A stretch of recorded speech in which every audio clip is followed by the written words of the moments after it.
Hi అండి అందరికీ. Psychology draft copy నుంచి భావనలు, అధ్యాపన శాస్త్రం అంటే పెడగాగి, భావనలు, దృక్పథాలు అని చెప్పేసి మనకి ఫస్ట్ చాప్టర్ ఉంది కదా. దాని నుంచి మనం మోస్ట్ ఇంపార్టెంట్ బిట్స్ అనేవి ఒకసారి చూసుకున్నట్లయితే, ఇవి మీకు 30 బిట్స్ అనేవి ప్రిపేర్ చేయడం జరిగింది. ఒకసారి చూడండి, చాలా ఇంపార్టెంట్ బిట్స్ అనేవి ప్రిపేర్ చేశాను. ఇక్కడ ఫస్ట్ బిట్ మనం చూస్తే, పిల్లలు తమతో పాటు మన పాఠశాలలకు తీసుకొని వచ్చే సాంస్కృతిక, సామాజిక, ఆర్థిక భిన్నత్వాలను అర్థం చేసుకునే విధంగా టీచర్లకు శిక్షణ ఇవ్వాలి అని తెలియజేసిన వారు ఎవరు?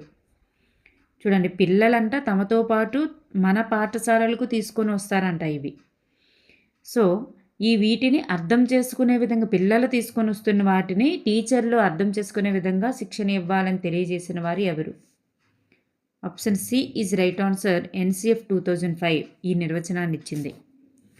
నెక్స్ట్ వన్, అభ్యసనాన్ని పునర్బలనం చెందిన ఆచరణ వలన ప్రవర్తనా రీతిలో ఏర్పడే దాదాపు శాశ్వతంగా వచ్చే మార్పు అని తెలియజేసిన వారు ఎవరు? ఈ నిర్వచనాన్ని ఇచ్చినవారు, అభ్యసనం గురించి ఈ నిర్వచనాన్ని ఇచ్చినవారు ఎవరు అని. Option A is right answer. DeCecco and Crawford. ఆధునిక ధోరణిలో బోధన యొక్క త్రిధ్రువ ప్రక్రియ కానిది ఏమిటి? ఆధునిక ధోరణిలో బోధన యొక్క త్రిధ్రువ ప్రక్రియ కానిది ఏమిటి? ఈ సమాజం అనేటటువంటిది ఉండదు. ఈ త్రిధ్రువ ప్రక్రియలో విద్యార్థి ఉంటారు, విషయ పరిజ్ఞానం ఉంటుంది, విద్యార్థి ఉంటారు, ఉపాధ్యాయుడు కూడా ఉంటారనమాట. విషయ పరిజ్ఞానం, విద్యార్థి, ఉపాధ్యాయుడు ఇట్లా ఉంటారు. నెక్స్ట్ వన్, ఆధునిక ధోరణిలో బోధన అనగా అర్థమేంటి? విషయ పరిజ్ఞానాన్ని అనుసరించడం, అభ్యసింపజేయడం, పరిసరాలపైన అవగాహన, మార్గదర్శనం, ఈ రకమైనటువంటి బోధన అనేది ఇప్పుడు ఆధునిక ధోరణిలో ఉండాలి. సో ఇక్కడ పైవన్నీ is right answer. Next one, పాఠశాలను సమాజానికి లఘు స్వరూపం. పాఠశాలను సమాజానికి లఘు స్వరూపంగా వర్ణించినది ఎవరు లేదా అనిన వారు ఎవరు? పాఠశాలను సమాజం యొక్క లఘు స్వరూపమని అనిన వారు ఎవరు అంటే option 2 is right answer. John Dewey. పాఠశాలను ప్రజల పాఠశాలగా పేర్కొన్నవారు ఎవరు? పాఠశాలను ప్రజల పాఠశాలగా పేర్కొనేవారు ఎవరు? Option A is right answer. S K Saiyidain. పెద్దల ప్రత్యేక ప్రభావం నుండి విడుదలైన శిశువును అభివృద్ధి సిద్ధాంతాల ఆధారంగా ఎదగడానికి సిద్ధం చేసే ప్రత్యేక పరిసరమే పాఠశాల అని పేర్కొన్నవారు ఎవరు? పెద్దల ప్రత్యేక ప్రభావం నుండి విడుదలైనటువంటి శిశువును అభివృద్ధి సిద్ధాంతాల ఆధారంగా ఎదగడానికి సిద్ధం చేసే ప్రత్యేక పరిసరమే పాఠశాల అని పేర్కొన్నవారు Maria Montessori. NLE full form. Option A is right answer. Natural learning experiences. కృత్యాధార బోధనకు అధిక ప్రాముఖ్యతనిచ్చే ఎపెప్ సూత్రం కానిది ఏది? కృత్యాధార బోధనకు అధిక ప్రాధాన్యత ఇచ్చేది ఎవరు అంటే ఎపెప్ అన్నమాట. మరి ఎపెప్ యొక్క సూత్రం కానిది ఏది? ఉపాధ్యాయులు అభ్యసన ప్రక్రియలు కల్పించడం, స్థానిక పరిసరాలను కల్పించడం, వైయక్తిక భేదాలకు తగిన అవకాశాన్ని కల్పించకపోవడం, క్రియలు, అన్వేషణ, ప్రయోగాల ద్వారా అభ్యసనాన్ని మెరుగుపరచడం. సో ఇక్కడ ఆప్షన్ 3 అనేది సరికాదు. కృత్యం లేనిదే అభ్యసనం లేదు అని పేర్కొనిన వారు ఎవరు? కృత్యం లేనిదే అభ్యసనం లేదు అని పేర్కొనిన వారు పియాజే. క్రింది వానిలో సృజనాత్మక ఆలోచన కానిది ఏమిటి? సృజనాత్మక ఆలోచన కానిది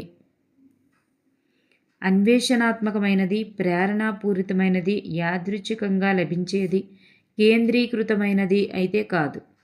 వికేంద్రీకృతమైనది. సో ఆప్షన్ 4 అనేది సరికాదు. నెక్స్ట్ వన్, సోక్రటీస్ పద్ధతిగా చెప్పబడేది ఏమిటి?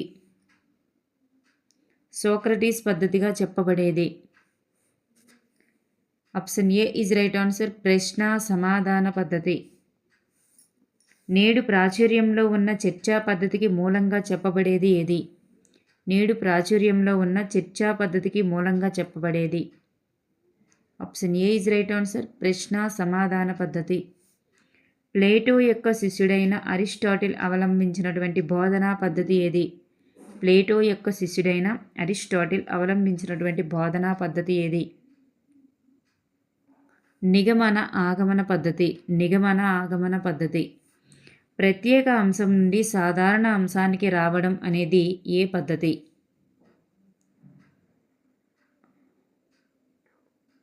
ఆగమన పద్ధతి. మరి దీనికి ఆపోజిట్లో ఉన్నది నిగమన పద్ధతి అన్నమాట. నెక్స్ట్ వన్, క్రీడా పద్ధతికి శ్రీకారం చుట్టినటువంటి బోధనా పద్ధతి ఏది?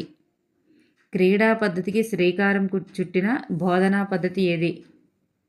స్వయం కార్యకలాపాల పద్ధతి. స్వయం కార్యకలాపాల పద్ధతి మోస్ట్ ఇంపార్టెంట్. విద్యార్థి స్వయం కార్యకలాపాల ద్వారా ఎంతో నేర్చుకోగలరు అని అభిప్రాయపడిన వారు ఎవరు? స్వయం కార్యకలాపాల ద్వారా ఎంతో నేర్చుకోగలరు అని అభిప్రాయపడిన వారు ఎవరు? పెస్టాలజీ. శిక్షణ, విద్య రెండూ కూడా ఒకే విషయానికి చెందినవని అభిప్రాయపడిన వారు ఎవరు? శిక్ష, విద్య ఈ రెండూ కూడా ఒకే విషయానికి చెందినవి అని అభిప్రాయపడిన వారు ఎవరు? హెర్బార్ట్. క్రీడా పద్ధతికి చెందిన వారు ఎవరు?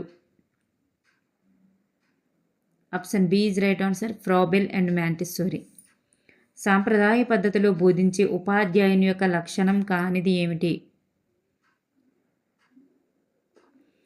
లక్ష్యానికి, జ్ఞానానికి ప్రాముఖ్యతనిస్తాడు, సమాచారాన్ని మాత్రమే అందిస్తాడు, ఉపాధ్యాయునికి ఇష్టమైన రీతిలో బోధన నిర్వహిస్తాడు, బోధనాభ్యసన వాతావరణాన్ని కల్పించడు. సో ఇక్కడ ఈ కల్పిస్తాడు అనేది సాంప్రదాయ పద్ధతిలో ఉపాధ్యాయుని లక్షణం కాదు, ఇప్పుడు ప్రస్తుతం ఉన్నటువంటి ఆధునిక ఉపాధ్యాయుని యొక్క లక్షణం అనమాట. సో ఇక్కడ ఆప్షన్ 3 అనేది సాంప్రదాయ పద్ధతి ఉపాధ్యాయుని లక్షణం కాదు. నెక్స్ట్ వన్, పిల్లలు వివిధ రకాలుగా వైవిధ్యంగా అభ్యసిస్తారు. అనుభవాల ద్వారా, కృత్యాల ద్వారా, ప్రయోగాల ద్వారా, పఠనం ద్వారా, వినడం ద్వారా, ఆలోచించి స్పందించడం ద్వారా, పర్యావలోకనం ద్వారా, లేఖనం ద్వారా అభ్యసిస్తారు. ఈ అవకాశాలన్నీ కూడా పిల్లలకి లభిస్తే వారు మరింత ప్రయోజనం పొందుతారు.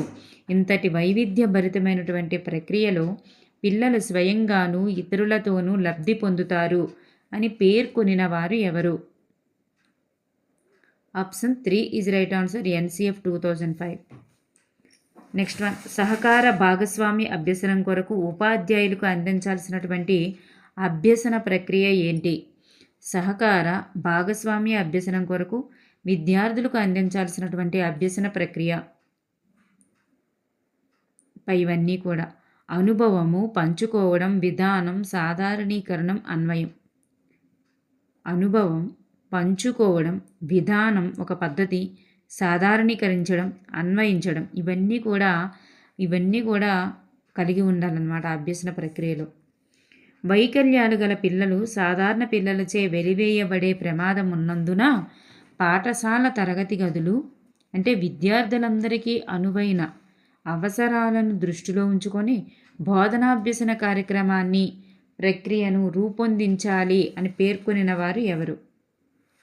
ఇది కూడా NCF 2005. సమ్మిళిత విద్య కోసం అనుసరించేటటువంటి నమూనా ఏది? సమ్మిళిత విద్య కోసం అనుసరించే నమూనా పైవన్నీయు అంటే సాంప్రదాయ నమూనా, సామాజిక నమూనా, వైద్య నమూనా 1, వైద్య నమూనా 2, యునెస్కో నమూనా, CSIE నమూనా. సో ఇవన్నీ కూడా సమ్మిళిత విద్యకు సంబంధించినటువంటి నమూనాలే. CWSN యొక్క ఫుల్ ఫామ్ ఏంటి? CWSN యొక్క full form children with special needs. Children with special needs ప్రత్యేక అవసరాలు గల పిల్లలు అని అర్థం. Children with special needs. CSIE యొక్క ఫుల్ ఫామ్ ఏంటి? CSIE యొక్క full form option 3 is right answer, centre for study on inclusive education. Centre for study on inclusive education. Next one, పాఠశాల పరిసరాలు శిశువు ఎదగడానికి కావలసిన అన్ని సౌకర్యాలతో కూడుకున్న పాఠశాలకు గల పేరేంటి? చాలా చాలా ఇంపార్టెంట్ బిట్ ఇది. పాఠశాల పరిసరాలు శిశువు ఎదగడానికి కావలసిన అన్ని సౌకర్యాలతో కూడుకున్నటువంటి పాఠశాలని ఏమంటారంటే పాఠశాల ప్లాంట్ అంటారు. పాఠశాల ప్లాంట్. నెక్స్ట్ వన్, విద్యా సంస్థల్లో అమలుపరిచే అన్ని రకాల కార్యక్రమాల యొక్క సమాహారాన్ని ఏమంటారు? విద్యా సంస్థల్లో అమలుపరిచే అన్ని రకాల కార్యక్రమాల సమాహారాన్ని విద్యా ప్రణాళిక అంటాం. విద్యార్థి భావి జీవితంలో స్థిరపడడానికి పాఠశాల సమకూర్చవలసిన వివిధ బోధనాంశాలకు సంబంధించిన ఒక సాధారణ కార్యక్రమాల మొత్తమే విద్యా ప్రణాళిక అని నిర్వచించిన వారు ఎవరు? Option A is right answer, C V good.